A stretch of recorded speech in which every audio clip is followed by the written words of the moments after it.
गोर लागै छी सबगोटा के कार्तिक महीना के कथा लऽ कऽ उपस्थित भेल छी, अहाँ सबगोटा सुनू से आग्रह करै छी। तऽ कार्तिक महीना के कथा अगर नहियो नहाय छी तऽ कथा सुनि लेब तऽ बहुत नीक हैत से कहऽ चाहब। आ जँ नहाय छी तखन तऽ अनिवार्य अछि अहाँ सबके कथा सुननाइ।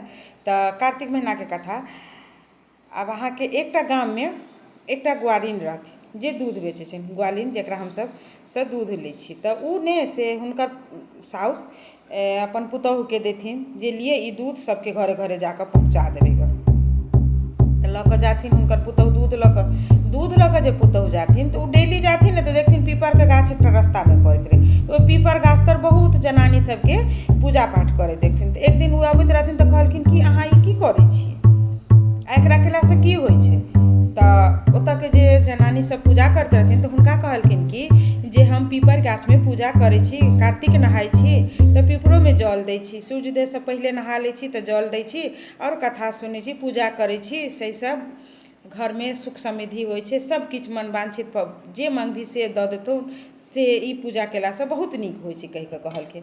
तऽ कहलखिन कि से अहाँसब मने पानि लऽ कऽ अहाँ पूजा करै छी तऽ अहाँके एतेक नीक तऽ हम तऽ दूधेसँ पूजा करब। ओहि दिनसँ हुनकर पुतोहु की केलखिन तऽ दूध लोकके घर नहि जाकऽ आ पीपरे गाछमे अपन धऽ देथिन, दूधेसँ ओ पूजा करऽ लगलखिन। आब सब दिन हुनकर साउस कहनि जे पैसा नहि देलकौ दे, पैसा नहि देलकौ तऽ नहि देलकै। महीनाके आखिरी जे हेतै ने तखन पैसा देतै, महीनाके आखिरी हेतै तखन। जखन महीनाके लास्ट दिन रहै, 1 महीना तक कार्तिकके ओ नहाकऽ आ दूध जे लोकके घरमे देबऽ जाथिन से ओ पीपरके गाछमे दूध ढारि देथिन। जब महीनाके जे लास्ट भेलै तऽ आब तऽ हिनका कनिआँके, हिनकर पुतोहुके तब चिन्ता भेलै जे आब तऽ हमर साउस हमरासँ पैसा माँगत। ओ पीपर गाछ तक भोरसँ लऽ कऽ साँझ तक बैसले रहि गेलखिन। जब अन्हार भऽ गेलै तब पीपर गाछमे सँ आवाज एलै जे तू किएक एतऽ बैसल छी, तू जो अपना घर। कहलखिन हम अपना घर केना जाउ, हमर साउस तऽ हमरासँ पैसा मँगतै, तऽ हम तऽ दूध ढारि देलिए अहाँमे, तऽ हम पैसा कहाँसँ देबै, नहि देबै तऽ हमरा घरमे नहि रहऽ देत। तऽ आब ई बात सुनिकऽ पीपर कहलखिन हमरा पास तऽ पैसा नहि छौ, हम कहाँसँ देबौ, जे छै जड़िमे से उठाकऽ लऽ जो आ धऽ दिहे तिजोरीमे अपन तू।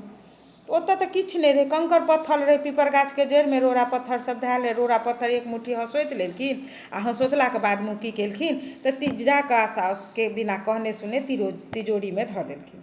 प्रात भेने भिनसरमे फेर दूध दैत रहनि साउसके पुतोहुके तऽ कहलखिन कि जे महीना लागि गेलै पैसा दे। तऽ कहलखिन हम तऽ पैसा तिजोरीमे धऽ देलहुँ हँ, झूठ बाजि देलखिन।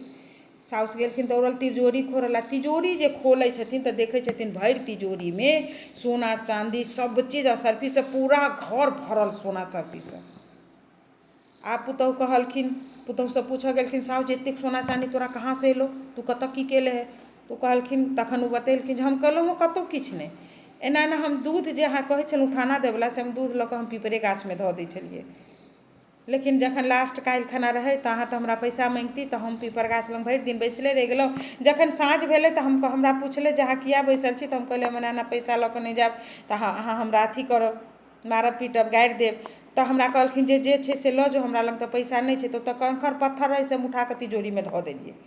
वएह तिजोरीमे के कंकड़ पत्थर जे हम 1 महीना पूजा केलहुँ पीपर गाछमे, इएह सोना सर्फी सब भरि गेल। आब साउस तऽ बड्ड खुश भऽ गेलखिन। आब 2 महीना बीत गेलै, 1 महीना फिर दोसर साल कार्तिक महीना आयल तऽ शुरुएसँ साउस सोचलकै जे हमहूँ दूध देब। तऽ कहलकै, ओहि बेर की केलक पुतोहुके कहलक तू घरमे रह, हम जाइ छी दूध लऽ कऽ। ओ दूध लऽ कऽ जाथिन तऽ ओ की करथिन, भरि गाम दूध बाँटि अबथिन आ दूधके बर्तनमे जे कनिक पानि धऽ कऽ ओ की करथिन धोअन धान दूधके बर्तनवला पीपर गाछमे धऽ देथिन। 1 महीना तक ओ ओहिना केलखिन, सबटा दूध लोक लग बाँटि देथिन। तऽ कारण रहै हुनका मोनमे लालच आबि गेलनि। लालच भेलै जे दूध हम लोकके दऽ दै छी आ दूधवला बर्तन धो कऽ तऽ कनि दुधारि रहै छै, ओ पानि धऽ कऽ हम पीपर गाछमे धऽ दै छी तऽ हमरा लोकोवला पैसा आबि जाएत आ पीपर गाछसँ तऽ हमरा अएबे करत सोना सर्फी। लालचसँ कोनो काम नहि करबाक चाही। हम ई कथा कहि रहल छी, लेकिन हमरा एहिमे एतबे अछि कि जे अहाँ सब तक कथा पहुँचा दी। ऊपरवला भगवान छथिन, एकर फल तऽ भगवान देथिन। तऽ वएह चीज छै, लालच रहनि साउसके। 1 महीना तक ओ बर्तन धो धो कऽ पूजा करथिन आ अथी की करै छै, लास्टमे जे धोअन धान रहै से पीपर गाछमे धऽ देथिन। जब 1 महीना पुरि गेलनि, महीनाके लास्ट तऽ ओ भोरमे धऽ देलखिन आ भोरसँ साँझ तक बैसले रहि गेलखिन। तखन फेर साँझमे कहलखिन हुनकर पीपर गाछ से आवाज एलै जे तऽ किया तू बैसल छी, तू घर जो। तऽ कहलखिन हम घर केना जाउ, 1 महीना हम दूध देलहुँ अहाँके तऽ हमरा किछु तऽ चाही। तऽ कहलखिन हमरा पास तऽ किछु नहि छौ, जे छौ से लऽ जो। तऽ जड़िमे रहै कंकड़ पत्थर, हुनका तऽ पुतहुवला बात याद रहनि। तऽ ओ की केलखिन, कंकड़ पत्थर लऽ कऽ से चलि एलखिन आ तिजोरीमे धऽ देलखिन।